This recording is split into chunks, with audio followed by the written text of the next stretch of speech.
NERDSoul.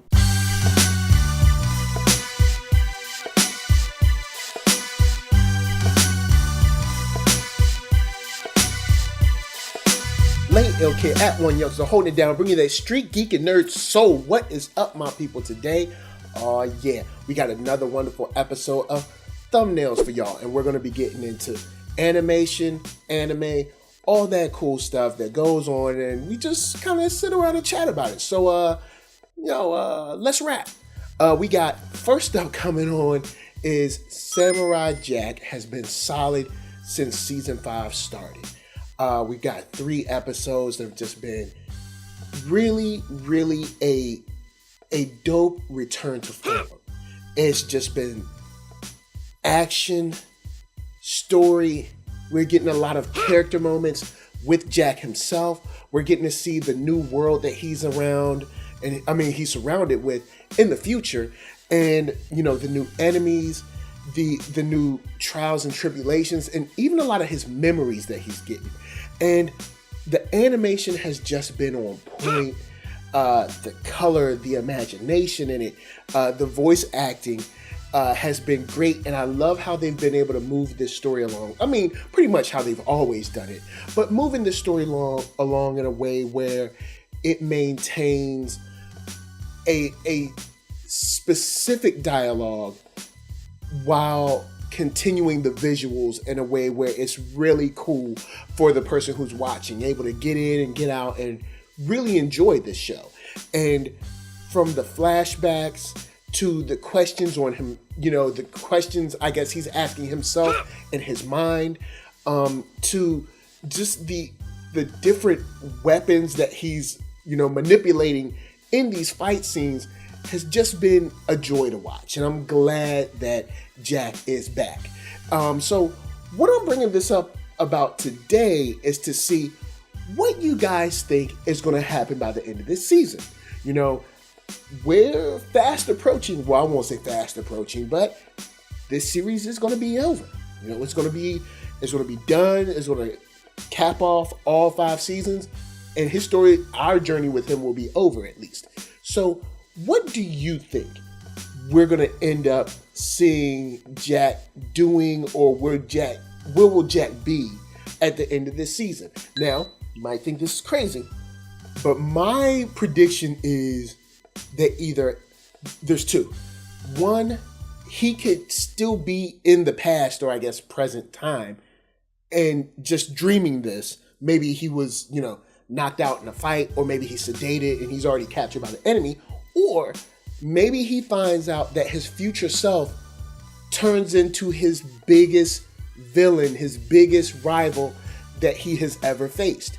So I'm very interested to see what you guys think. Go ahead and jump down in the comments. Let me know your predictions for how this season will end, how it might shake out, how it might turn around, and let's go on and chop it up, because I'm very interested to see what Genndy and everybody does with this show by the end, because I am just blown away. I'm super satisfied with the show. Can't wait to see more. So that's my time on this one. So we got to move on. And next up, everybody's favorite kaiju is back on Netflix in a way he's never been seen before, because our boy Godzilla himself is going to be animated. And at first we thought this was just going to be one film on Netflix that was going to be animated. It was going to be about Godzilla, but now the story is coming that it's going to be a trilogy, and it's going to be called Godzilla Monster Planet.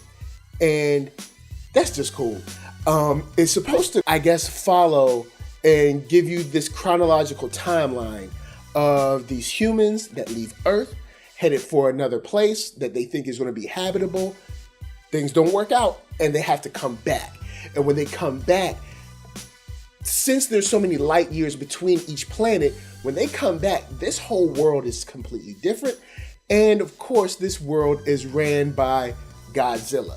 I'm very interested to see, because these images are dope. We know how anime on Netflix, at least the original stuff on Netflix, has really been hitting. And I mean hitting hard. from Knights of Sidonia, and, even like Legendary Defender, from Voltron. There's been some solid stuff. So with the storytelling of, a revenge plot with this young man who's seen Godzilla kill his parents, and also humanity finding that they have to return to Earth because where they went wasn't as safe as they thought it was going to be. I wonder where this is going to leave our, I guess, stargazers, if you will, at the end of the first movie, the second movie, and even the third. Will they be able to cohabitate? Will Godzilla not back down? Who knows? But I know in these images, there are some very, very cool visuals that we're going to get to see, and I love cool stuff. Godzilla has always been dope. Hopefully they have some big robots, because giant monsters and robots, super cool. Also, we got Pacific Rim Uprising coming, so that's going to be fresh, but that's for on screen. But with this, we didn't even have to wait a long time. This November, Godzilla's coming out, man. So I'm super psyched. I hope you guys are psyched too, because Godzilla's dope. Giant monsters is dope. Anime is dope. So you kind of like mix that in a pot, and I'm excited. I'm super hyped to see what happens. So you guys, let me know down in the comments what you're thinking about this, because this could really, really change the game, because Netflix has been hot. And speaking of hot, I gotta let you guys know that right now I am also available on Black Hollywood Live. And you can check out blackhollywoodlive.com, where they do after shows, celebrity interviews, and all that. And you can find that on their YouTube channel, which is youtube.com/Black Hollywood Live, because they're the first online network for African Americans, and that is so dope. So what I need you guys to do, jump down in the comments, and on top of just talking about this, let me know what other monster property you think would be pretty dope on Netflix. Like, do you think it could be cool to see maybe Pacific Rim on Netflix as an animated series, maybe chronicling some stories from some other, Jaeger pilots that we didn't know? Could that work out? So let me know what you think about that. I'm very interested to see what names you guys are going to come up with. So it's my time on this. We got to move on. So since we got to move on, next up is a little something for my old school heads to a certain degree. DC, or Warner Brothers, is re-releasing the 2009 film for Wonder Woman in Blu-ray, straight up HD, for everyone who hasn't seen it before or wanted to get this brand new commemorative edition, of course, because we have the Wonder Woman live action film coming, and it's good. I think this is a good thing. Wonder Woman's 75th just passed. I feel like we could have did more for Wonder Woman last year. And it's cool to get this commemorative disc. It's HD. It looks, if you see the trailer, I'm putting it up, it's just, crisp and crystal clear. Also, it takes you back because it's the same character design from the JLA and JLU series that went on. And it just feels like home. It just feels like home. And I actually I remember renting the 2009 film, but I never bought it. So for me, this is a great time for me to actually go on. I'll probably get it on digital, but go on and buy it. And there's going to be some special features in there as well.